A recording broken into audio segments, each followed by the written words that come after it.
신약성경 104면에 있는 누가복음 8장 26절부터 39절까지 우리 한 목소리로 천천히 같이 한번 읽어보겠습니다. 그들이 갈릴리 맞은편 거라사인의 땅에 이르러 예수께서 육지에 내리심에 그 도시 사람으로서 귀신 들린 자 하나가 예수를 만나니 그 사람은 오래 옷을 입지 아니하며 집에 거하지도 아니하고 무덤 사이에 거하는 자라. 예수를 보고 부르짖으며 그 앞에 엎드려 큰 소리로 불러 이르되 지극히 높으신 하나님의 아들 예수여, 당신이 나와 무슨 상관이 있나이까?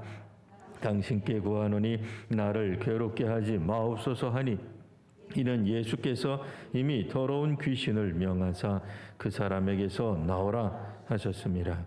귀신이 가끔 그 사람을 붙잡음으로 그를 쇠사슬과 고랑에 매어 지켰으되 그 맨 것을 끊고 귀신에게 몰려 광야로 나갔더라. 예수께서 내 이름이 무엇이냐 물으신즉 이르되 군대라 하니, 이는 많은 귀신이 들렸음이라. 무적행으로 들어가라 하지 마시기를 간구하더니 마침 그곳에 많은 돼지떼가 산에서 먹고 있는지라. 귀신들이 그 돼지에게로 들어가게 허락하심을 간구하니 이에 허락하시니, 귀신들이 그 사람에게서 나와 돼지에게로 들어가니 그 떼가 비탈로 내리달아 호수에 들어가 몰사하거늘, 치던 자들이 그 이루어진 일을 보고 도망하여 성내와 마을에 알리니, 사람들이 그 이루어진 일을 보러 나와서 예수께 이르러 귀신 나간 사람이 옷을 입고 정신이 온전하여 예수의 발치에 앉아 있는 것을 보고 두려워하거늘, 귀신 들렸던 자가 어떻게 구원받았는지를 본 자들이 그들에게 이르매 거라사인의 땅 근방 모든 백성이 크게 두려워하여 예수께 떠나가시기를 구하더라. 예수께서 배에 올라 돌아가실새 귀신 나간 사람이 함께 있기를 구하였으나 예수께서 그를 보내시며 이르시되 집으로 돌아가 하나님이 내게 어떻게 큰 일을 행하셨는지를 말하라 하시니, 그가 가서 예수께서 자기에게 어떻게 큰 일을 행하셨는지를 온 성내에 전파하니라. 아멘. 자, 이제 모두 자리에 앉아주시기 바랍니다. 누가복음 8장, 오늘 말씀의 배경 다시 한번 우리 기억해 볼까요?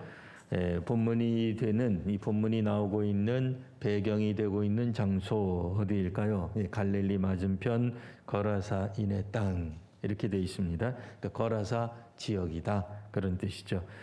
등장인물은 다시 한번 기억을 더듬어 볼까요? 누가 어떤 인물들이, 또 어떤 등장 요소, 사람, 귀신도 나오긴 합니다만 인물이라고 하고요.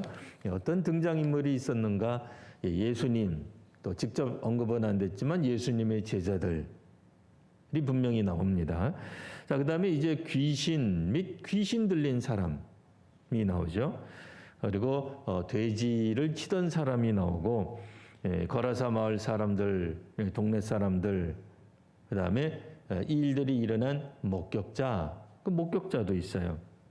그다음에 거라사 근방의 사람들, 오늘 성경에는 어쨌든 거라사 지역에 있었던 사람들뿐 아니라 마지막 부분에 가서는 거라사 근방의 사람들까지도 나옵니다. 내용은 우리 다 잘 알고 계시겠습니다만 또 다시 한번 짧게 요약하면 한 3가지 정도 요약할 수 있겠죠. 예수님이 귀신 혹은 이제 귀신 들린 사람하고 만나는 이야기, 그러니까 귀신과의 조우, 이런 정도로 표현할 수 있겠습니다. 이 귀신의 이름까지 우리 다 압니다. 군대. 나중에는 그 귀신들이 돼지떼에 들어가서 몰사하는 그 장면. 그래서 귀신과의 조우. 두 번째 큰 꼭지라 그럴까요? 토막. 문단으로 보면 사람들이 예수님을 이제는 떠나달라고 간청하는 내용이 나와요.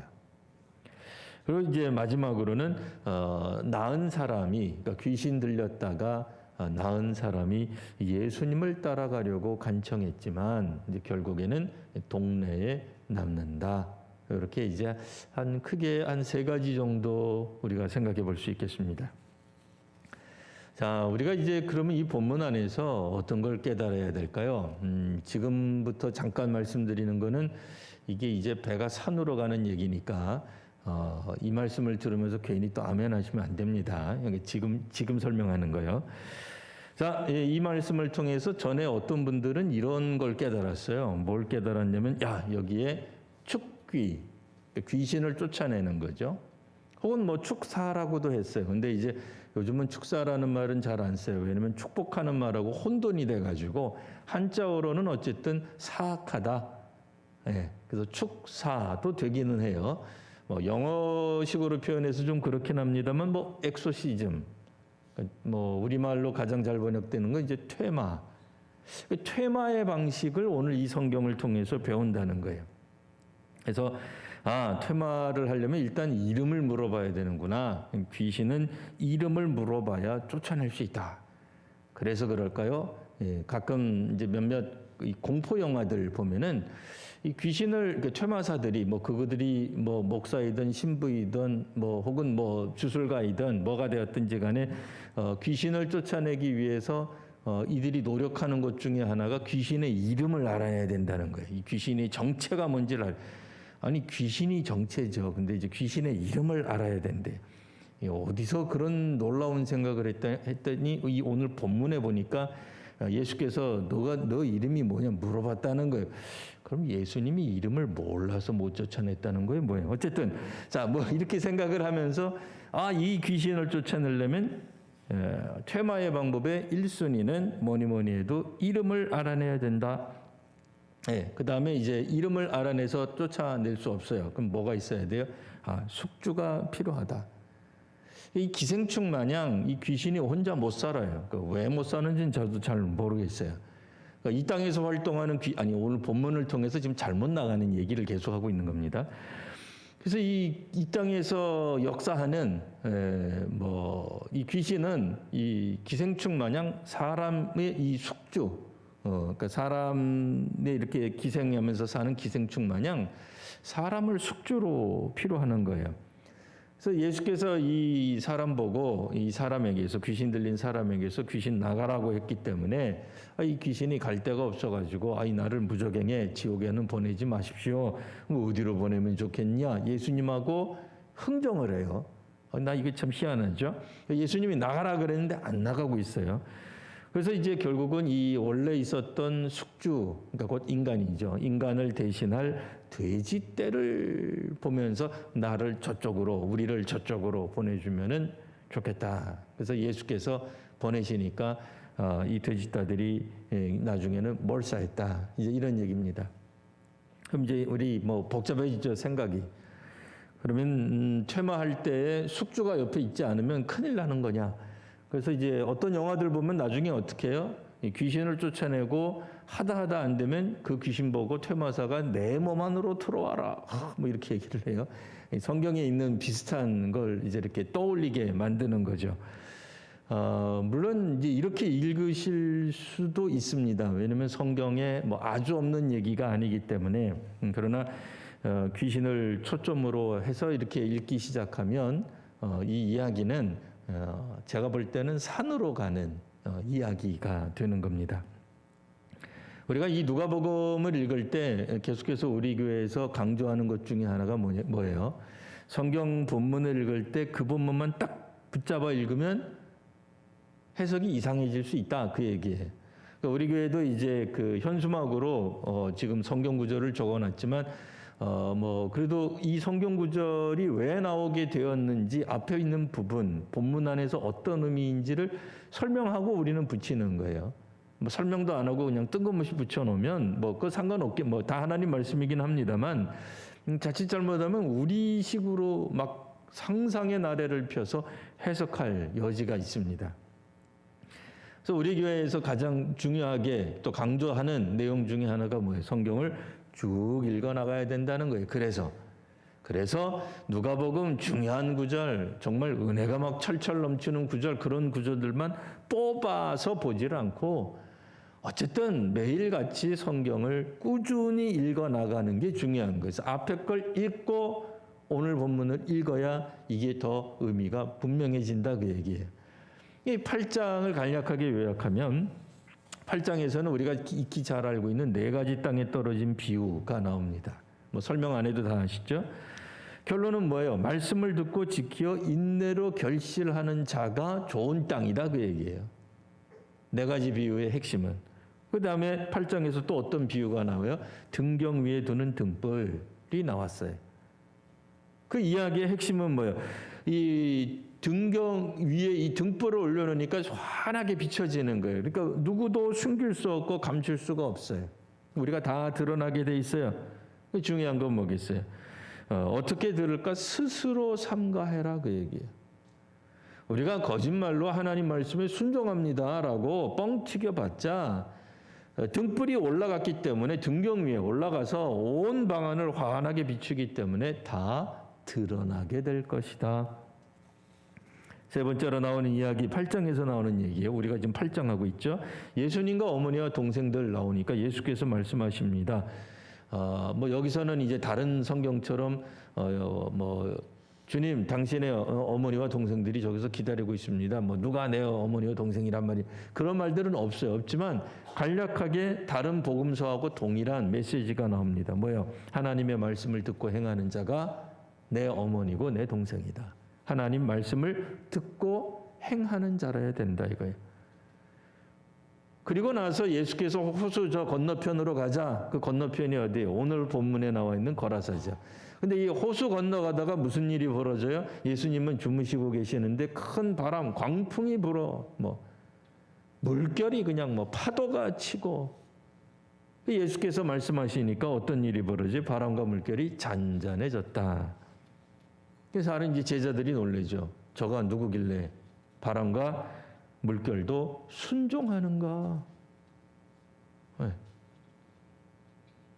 다시 한번 8장을 쭉 한번 훑으면 4가지 땅에 관한 얘기도 결국은 그 말씀을 듣고 지켜서 인내하는 사람은 끝까지. 그러니까 다른 이제 우리가 마태복음에서는 잘 못 읽었던 표현이 나오죠. 인내로 결실하는 자.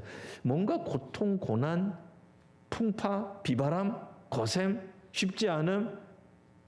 우리는 말하면 산전수전 뭐 그런 것들이 나오는 거예요. 그러니까 말씀을 들었다고 해가지고 아싸 아멘 한다고 해서 모든 것이 확 뚫리느냐가 아니고 인내, 참아내고 견디는 게 있어야 되는 거예요. 말씀 한번 듣고 내가 아멘 하고 내가 결심해가지고 끝나냐? 결심해서 끝나면 얼마나 좋아요.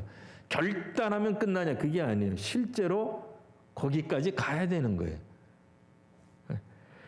그러니까 등경 위에 두는 등불 때문에 우리가 어떤 행동을 하는지 뭘 삼가하는지 아니면 그냥 뭐 말만 그럴듯하게 뭐 세상 말로 말하면 이제 뻥을 쳐대는지 다 안다 이거예요. 다 드러날 것이다 이거예요.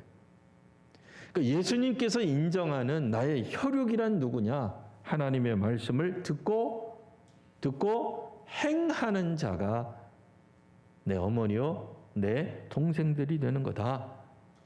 자, 그러니까 이 순종을 누가 하느냐? 봤더니 바다도 순종하는 거예요. 바람도 순종하는 거예요. 뭐 굉장한 거죠. 오늘 거라사에서는 뭔 일이 벌어졌어요? 귀신도 순종한다. 이게 사실은 초점이에요. 귀신이 예수님 말씀 나가라 그 말 안 듣고 저 나가려면 딴 데로 보내주세요. 흥정했다. 거기에 뭐 그럼 네 이름이 뭐냐? 나는 군대입니다. 그게 포인트가 물론 그 내용이 있어요. 없는 건 아닌데 그게 핵심 주제라기보다는 귀신도 순종하는 거예요. 예수님의 말씀에. 자, 그런데 이 예수님의 사역을 귀신은 순종했어요. 왜냐하면 귀신은 뭐 어찌 되었든 저분은 하나님의 위대한 하나님의 아들이시구나. 내가 저 말을 들어야 된다. 그래서 어쨌든 순종하는데 이 놀라운 역사, 귀신이 쫓겨나간 거예요. 그러니까 이 동네 사람들이 뭐 어쩌지 못한 거예요. 그 얘기 다 나오잖아요. 아무리 사람들이 그를 억어하고 제어하고 통제하려고 심지어는 쇠사슬로 묶어놔도 이 사람이 귀신 들려서 한번 발작하기 시작하면, 그러니까 귀신이 역사하는 거죠. 귀신이 뭔가 어쨌든 힘을 발현하기 시작하면 그 모든 것들 다 끊어버리고 온 동네 방네를 주로 이제 산으로 무덤가로 옷을 벗은 채로 얼마나 무서워요. 지금도 옷 벗고 누군가가 뛰쳐다니면 얼마나 무섭겠어요, 그죠? 그런데 2000년 전에 귀신 들린 사람이 옷을 벗고 그건 무서운 거예요. 그건 무서운 모습이에요. 네. 옷을 입지 않아도 되는 그 사람을 추위에 어떻게 견디겠어요? 귀신의 힘이 그를 지켜준다니까 좀 이상합니다만 귀신이 함께하기 때문에 나타나는 현상들. 근데 이 귀신 들린 사람의 귀신이 쫓겨나갔으니 이거는 오늘 우리로 말하면 구원이에요. 기독교적인 표현을 말하면 복음이 임한 거예요. 우리가 복음서를 통해서 기본적으로 알고 있는 내용은 뭐예요? 가난한 자에게 복음이 전해지고 눈먼 자가 혹은 저는 자가 혹은 아픈 사람이 병이 고쳐지고 귀신이 나갈 때에 우리는 우리식으로 말하면 할렐루야죠. 아멘. 찬송하고 감격하고 박수치고 환영해야 되잖아요. 근데 이 동네 사람들이 어떻게 돼요? 두려워가지고 두려움에 떠는 장면이 나와요. 오늘 본문에 보면 두려움이 한 3번쯤 나와요. 예수님 사역을 보고 두려워하는 사람이 있다는 거예요. 좀 이해가 잘 안 가는 부분이죠. 사실 이해가 안 가야 맞아요. 이해 안 되는 부분이에요. 근데 그렇게 돼요. 왜?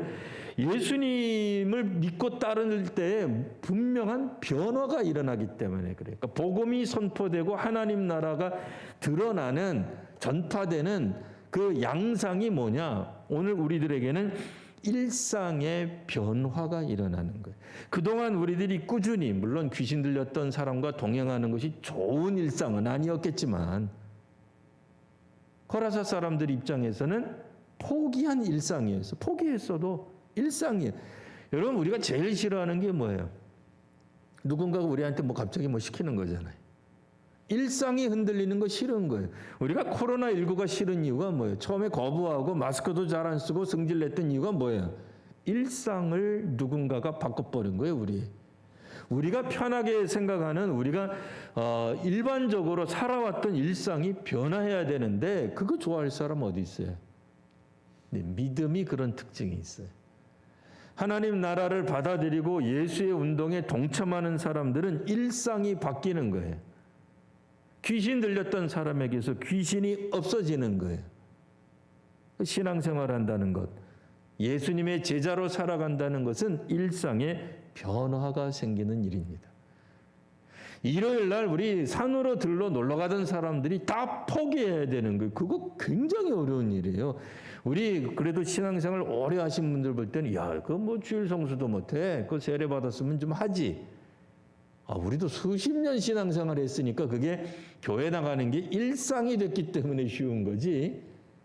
예수 믿기 지금 시작한 사람들에게 일요일을 다 내라. 옛날에는 요즘 같지 않잖아요. 옛날에는 어떻게 했어요? 주일 예배 한번 드리죠. 밥 먹죠. 성가대 하죠. 뭐 하죠. 그리고 저녁 예배 들었잖아. 누구 하나 불평한 사람 있어요? 없어요. 그나마 이제 주일 오후 예배 바뀌니까 그때 많은 우리 믿음의 선배님들이 걱정을 많이 했어요. 우리 이제 한국교회 끝났다. 주일 저녁 예배를 포기하고 오후 예배를 드리다니 이렇게 간편한 걸로 바뀌다니.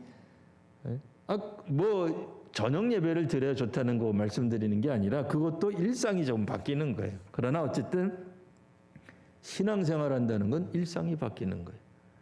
누가 나의 발을 밟으면 그 이전에는 화도 내고 너 내 발 밟았어? 나도 네 발 한번 밟지 했던 이런 눈에는 눈, 이에는 이 세상에서는 정당한 보복이죠. 세상에서는 악한 보복이 아닙니다. 이런 거 하던 사람들이 예수님을 믿기 때문에 이제는 쉽지 않은 거. 이것도 눈치도 보고 다른 사람들 살피기도 하고 일상이 바뀌는 거예요. 쉽지 않아요. 돼지를 치던 사람들 입장에서는 직장에 변동이 생겼습니다. 그렇죠? 돼지떼들이 다 죽어버렸으니까 큰일 났죠. 구원이 일어났다는, 그러니까 사람을 보지 않고 돼지를 본 거예요. 물질을 보는 거예요. 그러니까 그들은 두려울 수밖에 없습니다. 놀랍게도 거라사 지방 사람들도 두려워했지만 거라사 오늘 성경에 보면 37절에 근방 사람들도 예수님 보고 떠나라고 얘기를 해요. 우리 성경에는 구하다 이렇게 표현되어 있어요. 예수께 떠나시기를 구하니, 다른 성경에서는 간청하다, 애원하다 이렇게 되어 있습니다. 그 사람들의 애원, 사람들의 간청을 예수님이 받아주세요. 뭐 떠나라고 하니까 떠나시는 거예요. 이제 떠나가시는 예수님 붙잡고 38절 5절 마지막 이 꼭지죠. 마지막 사람, 귀신 나간 사람은 함께 있기를 구합니다. 함께 있기를 애원합니다. 사실 이거 얼마나 귀한 결단입니까? 예수님을 위해서 자신의 남은 인생을 헌신하겠다는 거예요. 얼마나 순수해요. 열정적으로 간청하고 애원하는 겁니다. 뭐 우리식으로 말하면 하나님 이번에 저 살려주셨으니 저 선교사 하겠습니다. 신학교 가겠습니다. 내가 교회에서 그냥 아니라 항존직으로 봉사하겠습니다. 평생이 되었던 혹은 부분적으로 내가 뭔가를 드리든지 하든지 뭐 그렇게 결단하는 거 좋잖아요. 근데 주님이 이렇게 말씀하시는 거예요. 집으로 돌아가 하나님이 내게 어떻게 큰 일을 행하셨는지 말하라.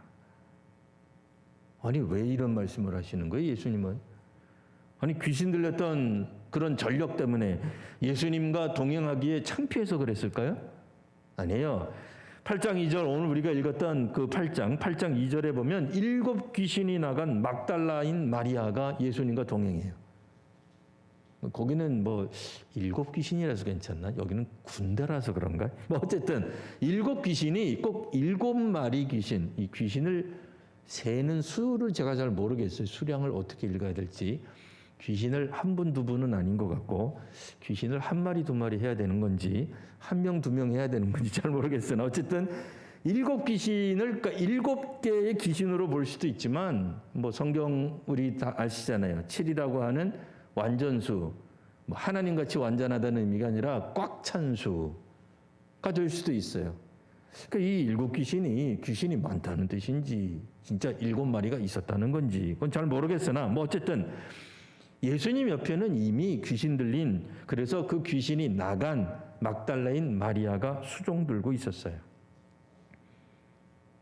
더 황당한 8장 2절에 보면 헤롯의 청지기 구사의 아내 요한나가 또 예수님과 동행했답니다. 우리식으로 말하면 뭐예요? 헤롯의 청지기, 청와대에서 근무하시는 분쯤 되는 거예요. 이렇게 되면. 네. 그분의 아내가 예수님과, 근데 오늘날은 이제 청와대와 함께함 그러면 굉장히 지위가 높구나 이렇게 생각하지만 옛날에는 어떻게 생각했어요? 이 반민족적인 매국노 이렇게 되는 거죠. 그러니까 예수님 주변에 있던 사람들 면면을 살펴보면 귀신 들렸던 여인, 현 정권의 앞잡이의 최측근의 부인, 뭐 이런 사람들이 예수님 옆에 있는 거예요. 뭐 사실 그렇지 않아도 예수님 사역이 오해받기 참 딱 좋죠. 예. 당시의 사람들에게 우아하고 좀 거룩하고 좀 이해가 될 만한 모습하고는 사실 좀 거리가 멀어요. 뭐 세례 요한도 그랬습니다. 뭐 선지자다운 그런 면모라기보다는 좀 독특한 기이한 모습으로 사람들에게 나타났는데 사실 예수님도 좀 그런 모습이 없지 않아 있습니다. 여하튼 자 이제 이 사람이 이렇게까지 간청을 했는데 왜 그러면 예수님은 이 사람 보고 오지 말라고 했을까? 놀랍게도 결론은 뭐예요? 이 남자가, 이 사람이 예수님 말씀 듣고는 순종해요. 그게 중요한 거예요. 여기서는 왜 그랬냐 이게 없어요.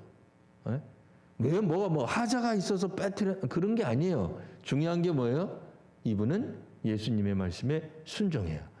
자신이 받은 은혜가 있고 자신이 받은 경험이 있고 또 간증이 있어요. 없는 게 아니에요. 분명히 하나님 체험한 거예요. 자신의 문제가 해결이 됐어요. 그래서 예수님을 평생 뒤따르고 섬기고 따르겠다고 하는데도 예수님은 그냥 내 고향 땅에 남아 있어라 라고 말씀을 하시는데 이분이 순종했다 그 얘기예요. 다시 한번 요약해 볼까요? 네 가지 땅에 떨어진 비유의 핵심은 뭐다? 좋은 땅이 누구냐 이거예요. 예수님 말씀에 순종하는 거예요. 고난이 있어도 인내하며 나가는 거예요. 등경의 등불이 뭐라고요? 그랬죠? 숨은 것은 어차피 다 드러나게 돼 있어요. 속여봤자 속일 수도 없어요. 하나님은 다 우리를 꿰뚫어 보세요. 내 어머니와 내 동생들은 누구냐? 예수님의 어머니와 동생들은 누구다? 하나님 말씀 듣고 행하는 사람이다. 바다와 물결도 순종했어요. 귀신도 순종했어요. 오늘 본문에 순종하는 사람, 순종까지는 아니겠으나 적어도 예수님을 거절한 사람이 있긴 있습니다. 예수님의 능력을 보았지만 예수님 떠나가라고 말해요. 이유는 뭐예요? 두려워서 그랬던 거예요. 그러니까 박해하고는 조금 달라요. 예수님을 아예 거절했다, 박해했다, 예수님을 죽이려 했다. 그거하고는 분명히 달라요. 그러니까 약간 여지가 있는 거예요. 그러니까 이분들은 일상이 흐트러진 모습 속에서 두려움을 느낀 거예요. 자, 이때 뭐가 필요해요? 예수님의 사람, 예수님의 제자가 필요합니다.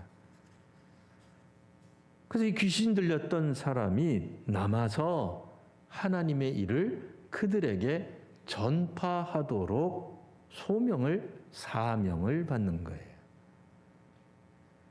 그러니까 거라사 혹은 거라사 주변에 있던 사람들이 악하게 예수님을 아주 악하게 몰아세운 것 같진 않아요. 그러면 이제부터 예수님 알게 된 이 귀신 들렸던 사람 보고 거기 남아서 순교해라. 예수님이 그렇게 하지는 않으셨겠죠. 이분이 예수님 따라가고 싶어하는 마음이 간절히 있었지만 남아서 하나님의 일을 순종하는, 주님의 일을 감당하는 모습을 보여주게 됩니다. 이후에 우리가 읽지는 않았습니다만 8장에는 또 어떤 내용이 그 뒤에 나오죠. 예수님의 옷자락을 만지는 여인이 나오고 회당장 야이로가 나와서 자기 딸이 죽게 되었으니 살려달라고 간구하는 얘기가 나옵니다. 물론 이걸 예수님이 어떤 기적을 베풀었느냐도 좋지만 우리가 성경 읽을 때는 질병도 죽음도 예수님께 순종하는 모습을 보여주는 거예요. 예수님이 하시는 일을 사실 그 죽음조차도 막지 않아요. 귀신도 막지 않아요. 잘 모르는 사람들이 뭐 거절하거나 뭐 때로는 오늘 본문은 아닙니다만 배척하거나 혹은 바리새인들처럼 입에 발리게 하나님의 말씀에 순종한 것처럼 포장하지만 실제로는 순종하지 않는 그런 모습들을 가지고 있는 겁니다. 오늘 귀신과 사람, 어쨌든 귀신도 순종한 거예요. 사람도 잠깐은 순종 안 한 것처럼 보입니다만 궁극적으로는 순종하게 될 것입니다. 그리고 귀신 들렸던 사람도 예수님께 즉각적으로 자신의 간절한 소원을 접고 순종하는 모습을 보여줍니다. 예수님께 그리고 하나님의 뜻에 순종할 때에 교회가 교회다워지는 것입니다. 우리 각자에게 주시는 하나님의 말씀들이 있을 겁니다. 하나님의 말씀, 깨달음, 인도하심에 순종하십시오. 다른 사람들에게 임한 하나님의 말씀을 우리가 이러쿵저러쿵 얘기하라는 게 아니라 일단은 우리에게 주어지는 하나님의 말씀에 순종할 때 오늘 다시 한번 누가복음이 새롭게 우리들에게 비춰질 것입니다. 이제 적용은 우리 성도님들 각자의 몫입니다. 하나님의 말씀을 우리가 읽고 어떻게 들으셨습니까? 하나님께서 하시는 말씀을 오늘도 듣고 오늘도 순종하는 우리 귀한 성도님들 되시기를 바랍니다. 기도하겠습니다. 거룩하신 주님, 오늘 하나님의 말씀을 다시 한번 저희가 읽습니다. 2000년 전 그 장소 그 시대로 다시 한번 돌아가 주께서 역사하시고 당시에 사람들이 보였던 반응을 저희가 다시 한번 묵상하고 또 회상하오니 하나님, 저희가 성경을 읽을 때 주님의 말씀이 우리 마음판에 새겨지게 하시고 새로운 하나님의 말씀이 우리들에게 보여지는 비전이 있는 오늘 저희가 되게 하여 주옵소서. 거룩하신 우리 구주 예수님 이름으로 기도드리옵나이다. 아멘.